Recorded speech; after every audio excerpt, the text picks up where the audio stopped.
world could be noisy, but yes, my soul is still wise and grounded. And come back to soul. So I want you to think about ways you come back to soul and to make a commitment to doing some of those things on a regular basis.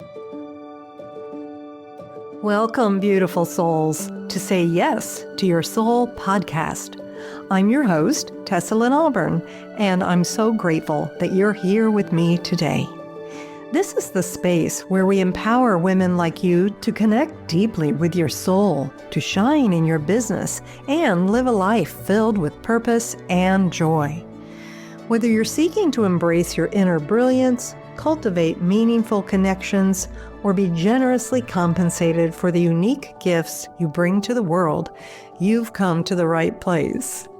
As we navigate the busyness of the new year, we'll explore how to honor the dark, restful days of winter and use them as an opportunity for soulful reflection and renewal. So get cozy, get present, and let's journey together into the season of transformation. Welcome. Hello there. I'm happy to be here today. I would love to welcome you to this episode on soul calm in a chaotic world. So it doesn't matter where you live, what your circumstances are, the things that are going on for you. This is about reclaiming peace in the midst of it all, in the middle of stress, in the middle of uncertainty. Here at the Say Yes to Your Soul podcast, we empower you to connect with your soul and to shine in your life and in your business. And in today's episode, we're diving in how to stay calm and connected and in your power, even when the world feels overwhelming or nutty or frenetic or really scary, whether it's due to money stress, global events, or even the collective emotional climate. The first thing we want to really look at is creating presence, being in the present moment. And why is this important? This is important because when you're not in the present moment, you're in the past, or you're cycling in what you might do in the future, and that's taking you out of being in the present as well. So you want to become present because that is the 0 point for empowerment. Because that is point 0 for becoming empowered. You cannot be empowered if you are reiterating things from the past, worried about the past, thinking about the past, extrapolating from the past, and projecting it out onto what you currently are perceiving as the only potential outcomes that are available. But that's because you're in the past or you're in the future, and you cannot actually be empowered, and you cannot actually open to new possibilities from either of those places. So to become more present, to get into the moment, here are some things I want you to remember. First of all, you want to acknowledge what's actually going on. For example, you could acknowledge economic shifts, you could acknowledge inflation or job loss, or you could acknowledge wars, you could certainly acknowledge uncertainty and change. By acknowledging, there will be a settledness inside you, and this will help your system to start to get more present. So acknowledgement is really important rather than denying it or inflating it and making it bigger than it actually is. So one of the ways to acknowledge is literally stick to facts. Just the facts. That's it. This is happening. This happened today. What I know is that happened. Here is where things are right now. Here is what I feel about it. So the next thing you want to acknowledge is what's happening emotionally, because this will give you an opportunity to validate the emotional toll. So you want to acknowledge your anxiety. You want to acknowledge any fear that is coming up or that you're trying to suppress. It's actually better to acknowledge it within yourself. You want to acknowledge and validate that you could be acting out of survival mode. When you start to validate what you're feeling, so let's get really clear here. When we're talking about anxiety could be enough about anxiety to be able to associate that with feelings, right? So, but you could build on that. You could say, I'm feeling anxious and nervous and really, really tense. And then for something like fear, you could acknowledge, I'm feeling fearful. I'm feeling fearful about XYZ. I'm feeling scared. I'm feeling helpless around this thing, and therefore I'm feeling fear. And then the other piece that I mentioned is this survival mode, right? Like fight, flight, freeze, fawn. Probably not a lot of fawn going on in regard to these bigger things in the world. But the others for sure. So you want to get out what the feelings are. So you may have some of the feelings that I've just mentioned, and you may have other ones. You may have despair. You may have grief. You may have sadness. You may have disappointment. You may have just raging irritation and annoyance. Whatever it is, you want to acknowledge it because that is probably your survival tactic. That's your go-to. And if you're a freezer, so if you're someone who tends to go into freeze, you might not be feeling particularly anxious or particularly fearful or particularly irritated. You might be feeling numb. You might be ignoring what you're feeling. You might be just in a constant state of distraction or disassociation. So you might not feel like you're embodied. You might not feel like yourself. So you really want to pay attention to the state that you're in and then still identify the feelings. So even if you're in freeze, you can identify feelings. What is it I'm feeling right now? What am I not feeling? What am I not allowing myself to feel? Sadness, grief, despond, hopelessness. And maybe you're one of the people listening to this podcast who is feeling none of those things. Maybe you're just a little concerned about your friends. And so I want you to acknowledge that. If you're feeling grateful and abundant and in the world of possibilities, that's amazing. You want to give yourself permission to have those feelings, even when you might know others who are feeling very differently. So to get into the present moment, you want to recognize how these stressors are showing up in your daily life and your body. And it may be circling around a work situation or a relationship situation. I'm going to offer that if you're having big stressors right now, to not put all of that on any one thing, to not say it's all about this, but to step back from it a little bit and just keep coming into the present by being clear with yourself, knowing how you feel, acknowledging it and validating it.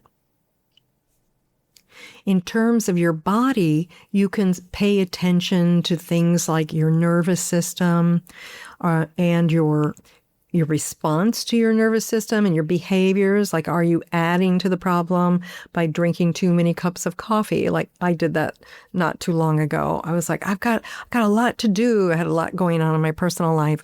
And I thought, oh, I just got to keep revved up. And then, of course, caffeinating was not the answer.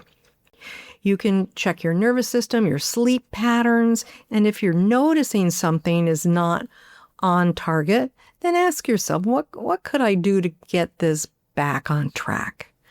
What could I give up? What is it I might want to add or need or remember? Like, oh yeah, I want to remember to put my earplugs in and my eye coverlet on. You can also pay attention to your focus. Are you able to focus, or are you just being drawn into world drama, community drama, relational drama, work drama? Where is your focus? Is it on something that's actually going to help you be calmer and more present? So in terms of stress and these big things that seem to come in waves at times, I want you to remember that you have a soul, and the soul knows what's going on. And so when we look at chaos through the soul lens, we can reframe. We can say, oh, this is part of the grander scheme for my growth as a soul. The world could be noisy, but yes, my soul is still wise and grounded. And come back to soul. So I want you to think about ways you come back to soul and to make a commitment to doing some of those things on a regular basis. It's not enough at times of heightened stress or anxiety or uncertainty to say, I'll get to it. It's not enough to do something once a week. This is a time to actually apply things on a more frequent and consistent basis. I was reading something not long ago, and I realized that the conversation was around peace as power. And having that shift around the mind, which can sometimes tell us peace is a privilege, right? There is no peace. We got to keep going and go and do all this. And, that's nice if somebody gets to have peace. But actually being in peace in yourself is a source of empowerment. Ergo, power. You could think of yourself as being in the eye of the storm. It was just a couple of years ago when I was in a big hurricane. And I remember being in the eye of the storm at one point. It was really amazing. It felt extremely powerful. And I had the awareness that we were in the center of things at this very specific point in time. And even though I knew that things were literally flying through the air at top-notch speeds, and there was a lot of damage, and rains were heavy, and we didn't know what was going to happen next. I didn't know. I was cut off from any communication from anyone. And to be in that and then suddenly actually be in the power of this incredible thing that's happening, it gave me strength. It didn't freak me out. Instead, it made me feel part of things. So I encourage you to be in the power, in the eye of the storm, the eye of the soul storm, or this realignment of the soul. Because that's all chaos is. It's just realignment.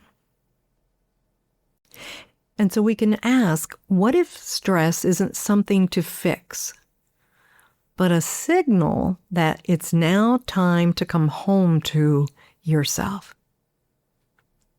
I'll repeat that. What if stress isn't something to fix, but a signal? A signal that it's time to come home to yourself. I'd like to give you some practical tools for inner peace really quickly here. The first one is doing soul check-ins. To do this, you've got to breathe. You've got to break the cycle of physical stress. You can take 3 breaths, followed by a moment of stillness.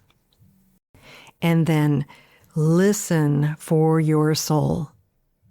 Tell her you want to hear her. You want to feel her, to know her. The second tool is to do anchoring practices. Anchoring you to what's happening right now. And these things include things like journaling, physical movement, not just repetition with your mind going 1,000 miles an hour on some awful topic, but movement that comes from within. Movement that's, I feel like dancing like this, or I feel like moving my left arm up and opening my palms to the sun. So it could be a very slow, organic movement process. It might be walking, but I'm going to invite you to slow your walking down. Change it up. It's not about getting exercise. It's about creating inner peace. Other anchor practices might include being in nature and rituals. Hopefully you've got some of those by now. And if you don't, there are many of them in the podcast episodes. A third tool for inner peace is creating financial empowerment from your soul. So you'll want to shift from fear-based budgeting to soul-aligned decision-making. And this is going to require presence. So first you're going to want to get present and then start looking at your finances. What makes sense for your soul? What is going to keep you in a state of safety, in a state of enough? And the fourth tool for inner peace is by far one of the easiest and most important tool to begin with, which is media boundaries. Setting media boundaries. You want to create your sacred space around you all the time by choosing the energies that enter your field. And no, I am not talking about remaining ignorant, but I can guarantee you, you already know far more facts than you need to be safe in this world and to be abundant and prosperous and healthy and loved. Media is a distraction. So I'm going to invite you to choose 1 or 2 media outlets and to trim back your time that you have been spending with them, because it's not helping you. And you might be in resistance right now listening to this, and that's okay. But I am working with women who have bravely limited their media, and they are so much happier for it. They are like, oh my gosh, I'm not stressed out 12 hours out of the day now, and I'm still not missing out on anything. My friends are all telling me what I need to know, or I can get the nuggets from this channel or this station or this publication. So I want you to start using your discernment, because when you're not setting media boundaries, you are letting others program you. and you are not empowered. And that is exactly why you start to feel helpless and overwhelmed. Because that's what the programming is doing to you. So you want to step back and listen, take in some facts, and then make your own choice based on your inner guidance. Before we move on, another reason, I really want you to get this, another reason that you want to set media boundaries is because when you don't, it makes it a lot harder to stay clear of the collective emotional climate, other people's energy. But it's collective, right? And so it can really be a burden quickly. You want instead to manage your own energy while having respect for others' emotions, but not to take it on, because it doesn't help anyone for you to take on other people's emotions. Now, these practices are powerful anchors in the present moment, and they help you regulate your nervous system and reconnect you to your center, reminding you that peace is always accessible. But for many, the stress we're feeling runs deeper, especially when it comes to money, scarcity, and the fear of what's happening in the world. So let's go ahead now and shift gears and talk about that next, because your soul has something to say about fear and finances, and it's probably not what you've been taught. Let's look at a soulful reframe on money and global fear. Scarcity. Scarcity is a collective wound. We are not alone in it. I believe that scarcity began when the first souls came onto this planet, and they were no longer in the immediate vicinity to their awareness. They were no longer in the immediate vicinity and care of Source. And so there was a chasm, a missing of a fear. What do we do now? We're not with the oneness. We're alone and small and weak. And this wound just perpetuates itself in the collective consciousness.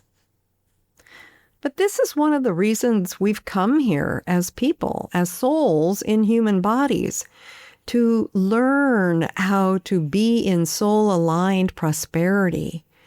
And even when we embark on that journey to claim our prosperous lives, to claim our abundant lives in all ways, I'm not just talking about money here, but the moment we're really engaged in creating abundance and prosperity from a soul place, the healing has already started.